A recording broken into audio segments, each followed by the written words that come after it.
In this morning's Tech Watch, we're looking at a stark new warning on artificial intelligence, and this one is coming from inside the house.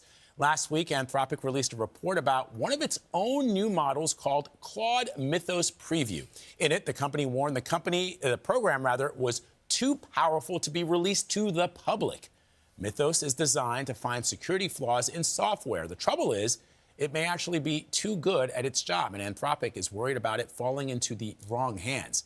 And if that happens, Anthropic says, quote, the fallout for economies, public safety, and national security could be severe.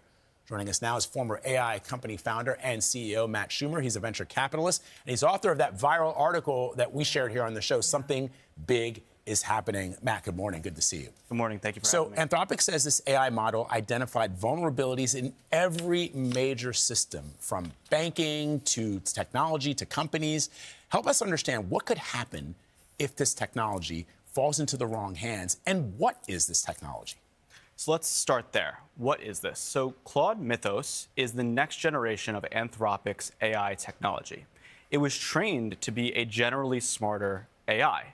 But the thing that's slightly worrisome about this is that even though it was trained to be generally smarter, it wasn't trained for one specific thing. When they tested it after it came out of the oven, for lack of a better term, it developed one new capability that they were terrified of, which is its ability to hack. It was over 5 times better than the previous generation of models they introduced literally months earlier. Wow. Now, that's very, very powerful because this model can get into almost any software in the world. Software controls almost everything we do. This isn't just Slack and Salesforce.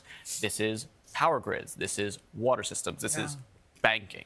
So they did something pretty amazing, if you think about it. They are about to IPO.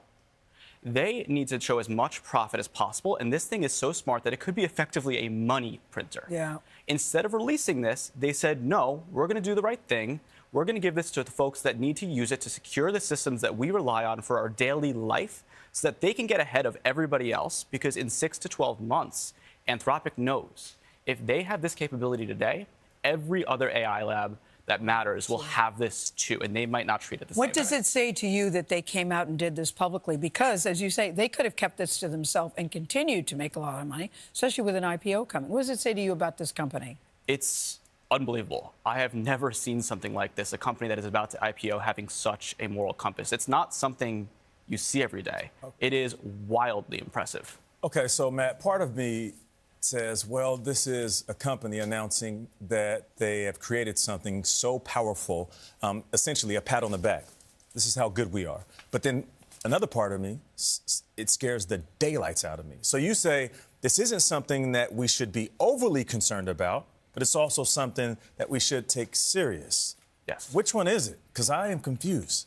As am I, and as is everybody in the industry, right? Because you should be keeping an eye on this, but it's not time to panic quite yet. But I understand why you might think that that's the way to go, right? Because if this goes in the negative direction, it could be disastrous. Think about what software controls. It controls a lot of the systems that our daily lives run on. What happens if this gets into a banking system? What could be done there? So many different things.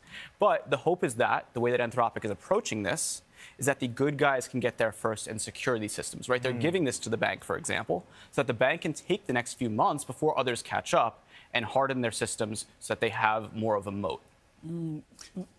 Most of the good guys are trying to make money. Yeah. So let's talk about how this could affect us globally from an economic and from a political standpoint. The president is set to meet with Chinese leader Xi Jinping. There's this upcoming summit. People believe that AI should be at the top of the discussion list. But the question that I have is, does it matter if we think about the world as far as our traditional enemies or our traditional adversaries, China, Iran, Russia? Because anybody who has access to this technology becomes a threat.